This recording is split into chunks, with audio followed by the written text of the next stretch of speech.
না দিছেননি? ভোট দিছেননি? না ভোট দিতেননি? আছেন? দিচ্ছি বাবা, ভোট দিচ্ছি। দিছেন? দিচ্ছি, ভোট দিচ্ছি। আচ্ছা, কেমনে আছেন? ভোট কেন্দ্রে কেমনে আছেন? অটো করে আনছে, বাহ, অটো আচ্ছা। করে আনছে। হ্যাঁ, ভোট দিচ্ছে। হারি না, চোখে ধরি না, হাত নাই, হাত নাই, কিচ্ছু নাই বাবা। ঠাকুরে কিনে রাখছে, ও ভোট দিবেলা রাখছে। ঠাকুর মঙ্গল করক। ভোট দিবেন রাখছে?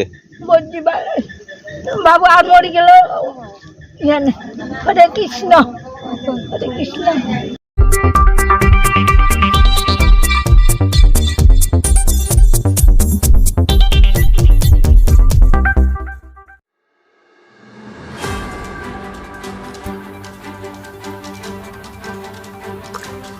উৎসবের মেজাজে ভোট দিলেন গণদেবতারা।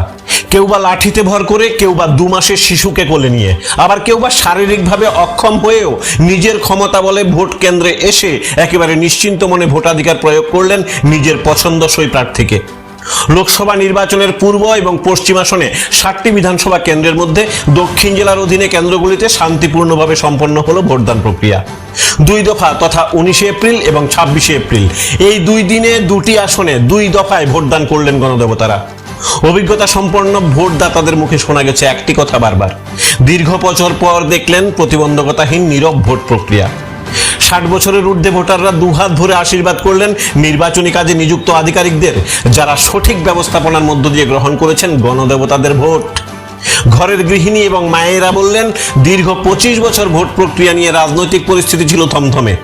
ঘরে বাইরে, রাস্তাঘাট, দোকান, ধর্মীয় প্রতিষ্ঠানের চারিদিকে ছিল দলীয় পতাকার ছড়াছড়ি, আর বিকট আওয়াজে দলীয় গান বাজিয়ে ঊর্ধ্বগতিতে লাল পতাকায় রাঙানো গাড়ির তাণ্ডব ছিল নিত্যদিনের গল্প।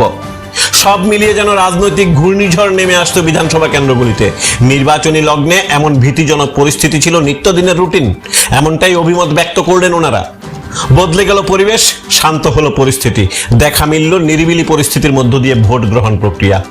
ঘর থেকে বেরোবার সাহস পেল সবাই, গণতান্ত্রিক অধিকার প্রয়োগ করতে সামিল হলো নির্বাচনী উৎসবে।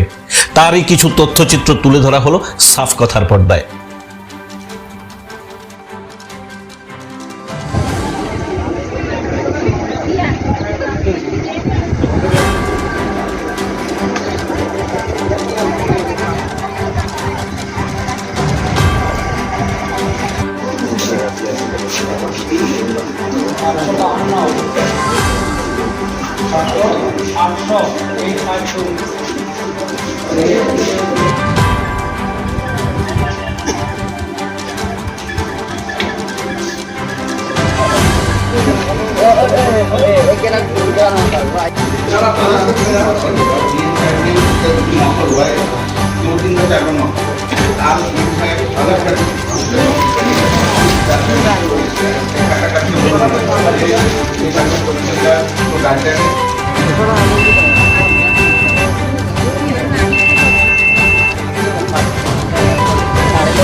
বোর্ডের একটা উঠা